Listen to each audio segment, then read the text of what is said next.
So in this video, I wanted to talk briefly about the pens that I've been using in May of 2021. These aren't the best pens or pens I even recommend, it's just what's been on my desk this month. And this is a reoccurring series, so you can go back in time and check into some of the pens that I was using in previous months. So we'll hop right into it and see if there's anything interesting for everyone. So first up, this is the Pentel Energel InFree in a limited edition model from Japan. It has these sort of cool, I guess, Japanese inspired or Japanese designs. There's a few different designs. I didn't buy them all. I just bought two of them, and you can kind of see them here. The pen is a standard InFree, which is a higher end version of the Energel. Has a metal clip, a slightly nicer click, and that sort of clear or translucent rubber grip. And then the clear body. That's kind of what the InFree is. And this is I guess a limited edition of the InFree with these designs here. There's really nothing about them that's any different than an InFree, but I'm such a big fan of the Energel and a fan of the InFree, so I bought a few of them. And you can see, here's one design. I gotta say, I'm totally not remembering the names of the designs, but it's pretty easy to track down. That's one of them, quite cool. And then here is the other one. Again, just an InFree, but I'm a sucker for these limited editions. Speaking of limited editions of pens I already own, here are the rose gold, clip Uniball 1 or Uni 1 pigmented gel pens. Yeah, so these are Uniball 1. It's kind of one of Uniball's nicer and better received products of the past year or so. I think it just won a Red Dot Design Award or something like that. And they released these in it's the same thing as the normal one, but with a rose gold clip. I had to do a pen order to pick up something I wanted to get, and I threw a couple of these in my cart. I think they're like $1.29 each or something. Again, they're the same as the other ones, the previous model, but with a rose gold clip. And now they're sold in a 0.38 millimeter. I think when I first got them, I was really only bought it in a 0.7, or maybe it was a 0.5. I think maybe only was a 0.5, and now it's also in the 0.38. It's an okay 0.38. It's a little bit scratchy, but it's fine. It's not as good as a Signo DX or something like that, but it's pretty solid, and it is, again, that pigmented gel ink, which is handy now and then, if you're working near or around water. And there's that rose gold clip. Honestly, it just looks gold. And the other normal model is silver. There's no gold option. And that is the Uniball 1, 0.3 millimeter. Next up, I've been using this pen a whole lot. I'll be doing a review of this shortly. This is the Parker 51 2021 edition, one of the most highly awaited pens of this year, sort of the Parker's re-release of the Parker 51. I won't talk about it too much because I did a pretty long video about it that'll be posting soon if it hasn't already. I bought this in the stainless steel model, cost about $87, so it's on the expensive side. And it's an interesting pen, but I don't want to spoil the video too much, but it's been fun. I've been using it a whole lot to get my thoughts straight. So one of the most used pens of the past maybe 6-8 weeks. I had it for some time. It's been out for a while, and it was hard to get for a long time. I was back ordered with the pen, and I finally showed up, but I've been using it for maybe 8 weeks now. Speaking of pens that I had to wait for a long time, this one is called the Tactile Turn. It's something titanium. I forget what it is, but another review of this is coming. I get a lot of requests to talk about side click pens and then machined pens. I don't tend to pick them up because they're expensive, and then they're heavy, and it's just kind of not my favorite style, but this one kind of caught my eye. Has this really nice design. It's made of titanium. And then I ordered this. It cost about $99, which is not cheap.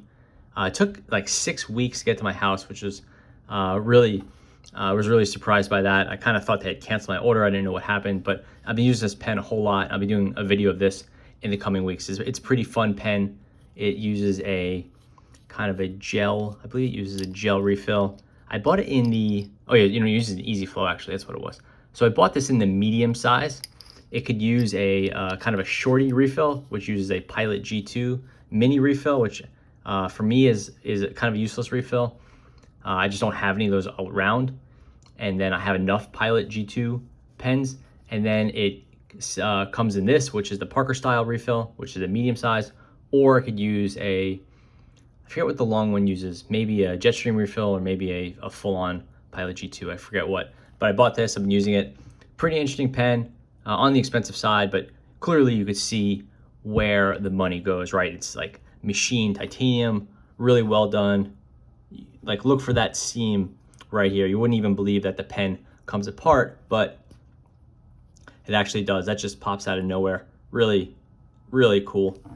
So yeah, I'll do a full review in the coming weeks. So I know a lot of people are really into these tactile turn pens and pens like it. Then this is a Lamy CP1 fountain pen.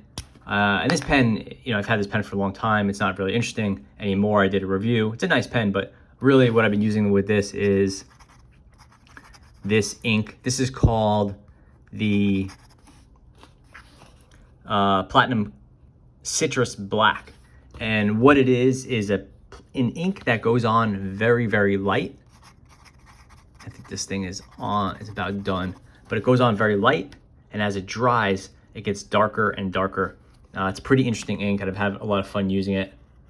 And hopefully, if you're watching this, you could just see it go from light to dark. Obviously, where it's thicker, it goes on darker, but as you write, it goes on dark. And the effect isn't the point. The point isn't that it goes on light and it becomes dark. That's just interesting. Really, the point is this color and some nice shading. You can see the shading here. Pretty fun ink. Not really a practical ink for me. I usually go with blues or blacks for day-to-day work, but for kind of a journaling type stuff or just scribbling or maybe art purposes, it's been really cool. I've been enjoying using it. I tend to be really happy with Platinum ink, but I haven't bought anything in this series yet. I don't know if the classic ink is a series or what, but usually when I use Platinum ink, it's kind of their standard stuff. They're like blue-black or they're blue, and I put it in a Preppy or something, or maybe a 3776 fountain pen. Anyway, I've been using that Citrus Black a whole lot. With the Citrus Black, I've been using, for just comparison purposes, I've been using the, well, first of all, this pen is called the Lamy, I'm blanking on the name of this. It's not the Econ, I forget what it is. It's essentially a cheaper version of the CP1. This pen is maybe $60. This pen is like $28, but it's essentially the same pen. Anyway, I've been using, for comparison purposes, I was thinking the closest comparison I had lying around to the Citrus Black was Lamy's Mango, which is a nice orange color, which is actually really good for day-to-day use if you're good with using an orange day-to-day. And then I've been using this pen a whole lot. I bought a ton of these Reynolds pens. This is a ballpoint pen made in India. Reynolds was like a pen manufacturer in the 40s or so that came out with some very, very early ballpoint pens. I don't think this is the same company. I think it's a company in India named Reynolds, but they make a lot of ballpoints. I bought a few different ones to get an idea of what their pens were like. And I've talked about Indian ballpoint pens a few times on this channel. They tend to be very, very affordable, very reliable. And this is just a nice, smooth ballpoint. I have no problems with how this pen works. It's a 0.5 millimeter. I think I bought 10 of them or maybe 12 of them for $6 or something. That's shipped to the US, right? In India, they'd be much, much cheaper. But once you get to US shipping and they're still really cheap, that's where you know it's a very affordable pen. So I'll probably do some videos about Reynolds pens in general.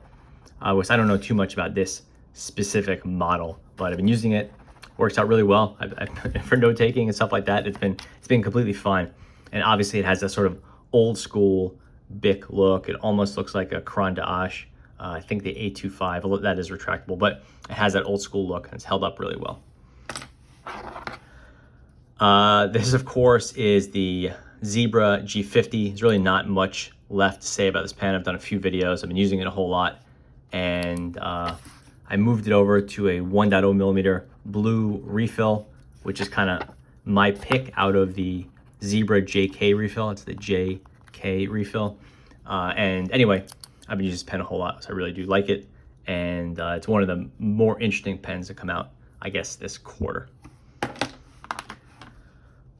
I almost always use a Jetstream in some capacity. This is my trusty 1.0 millimeter Jetstream standard. Kind of never that far from this pen. And this one is that nice, thick Jetstream line. There's the 1.0 millimeter Zebra. Here's the 1.0 millimeter Jetstream. The Jetstream has a little bit more color on it, and it can kind of keep up with you better. I like this pen for just scribbling stuff out and jotting down notes quickly, but I'm almost always using a Jetstream 1.0 millimeter in some capacity, and this is the body I've been using lately. It's kind of one of their, I think one of their better looking pen bodies, even though it's getting a little dated. Lastly, and I don't want to talk too much about this one either, which is I'll do a review on this. This is the Zebra Sarasa R. So it's basically the Zebra Sarasa Clip, which is like kind of the standard Sarasa. That's the gel pen from Zebra, comparable to the Energel. And they came out with the R, which is the new model. I think they updated the ink and they updated the body slightly. You see this cool little red pill shape here and some color coordinating. Not usually different than the Zebra Clip or just a plain Sarasa before it, but now it's the R, and I think it's an improved ink formula. So I've been playing with these a lot. I bought, I don't know, 5 or 6 of them, the different colors to kind of kick the tires.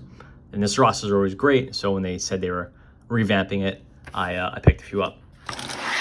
So those are the pens I've been using lately. Unfortunately, a lot of them for upcoming videos or review videos, which happens. You know, we didn't see a lot of new pens in 2020, so 2021 is really loaded up with new stuff. So I've been kind of cycling through that. So I have some thoughts for these videos. Anyway, those are the pens I've been using in May 2021. Thanks for watching.